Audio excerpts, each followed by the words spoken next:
այսքան ոստիկանների ներկայությունը Զվարթնոց օդանավականի տարածքում։ Դուք կհիշեք, որ մեկ շաբաթ առաջ ազգային ժողովում հայտարարեցի, որ Նիկոլը պատժիչ գործողություններ բեմադրելու փուլի մեջ է։ Այն սուտը, մանիպուլյացիան, կեղծիքը, այդ ամեն ինչը անցել ենք, դրան զուգորդված հիմա պատժիչ գործողությունների տեսարաններ են, ինչի համար այստեղ օրինապահ քաղաքացիներ են, ովքեր եկել են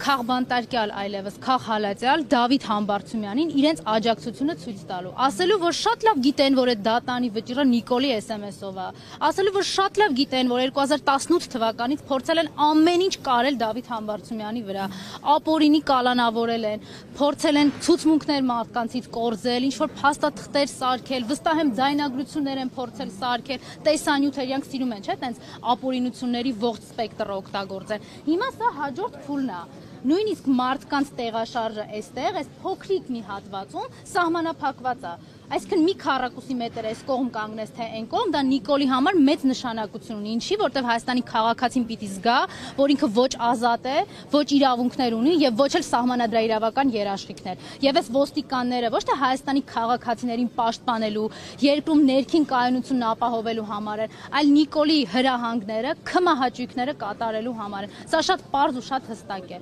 Այսօր հստակ է նաև, որ Դավիթ Համբարձումյանին կալանավորելու են 6 տարի 3 ամիս ժամկետով,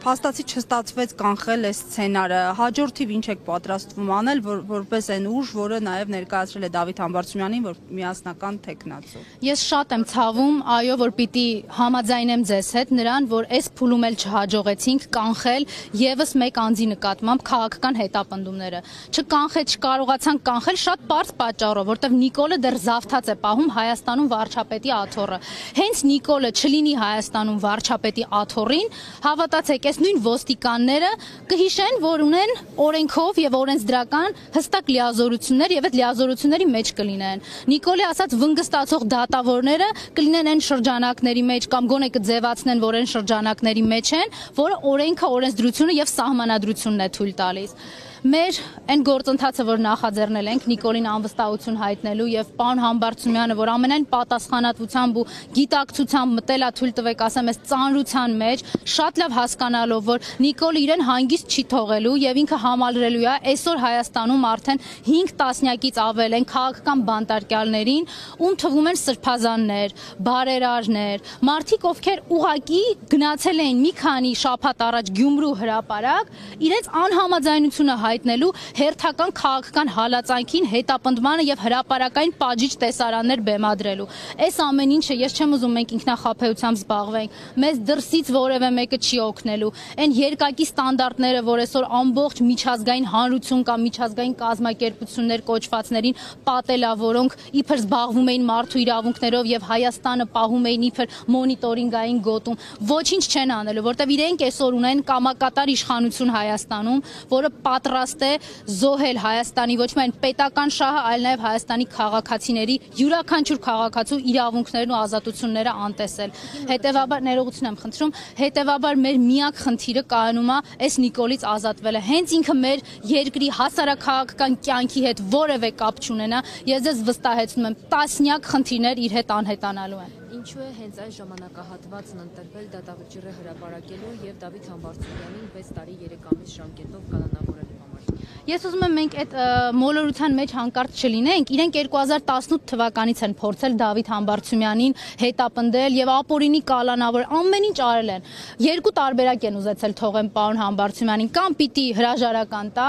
կամ պիտի դառնա ՔՊԱ-ական։ Ոնց որ ցավալիորեն պիտի ասեմ, շատ-շատերը համայնքապետերից նախընտրել են գնալ այդ ճանապարհով, գլուխները կախեն, Նիկոլը գնում է, դիմավորում են, կզում են, չգիտեմ ինչ են անում։ Պարոն Համբարձումյանը այդ ճանապարհից եւ որևէ մեկը չի ընտրել։ Ինքը արժանապատիվ պայքարն է ընտրել, այ դրա համար էլ չի ներվել։ Ես վստահ եմ, որ մենք սրանով կանգ չենք առնելու։ Մենք շաբաթներ առաջ զրուցում էինք Գյումրիի մասին, դրանից առաջ խոսում էինք համայնքապետ Վալոդիա Գրիգորյանի սպանության մասին, տարիներ առաջ խոսում էինք Արմեն Գրիգորյանի մասին, ով սպանվեց դատարանում միայն նրա համար, որ Նիկոլի հրահանգները չէր կատարում, միայն նրա համար, որ համարձակվել էր դուրս գալ եւ պայքարել Նիկոլի դեմ։ Հայաստանում արդարադատությունը մեռել է, ու սպանվել է Նիկոլի ձեռքով։ Այն պահին, երբ որ ինքը հրապարակում հայտարարեց, այդ որ մի դատավորն է, որի ասածը պետք է չանի, այն պահին, երբ որ կառավարության շենք էր կանչում դատարանների նախագահներին եւ դատավորներին, հարց ուղղելով, թե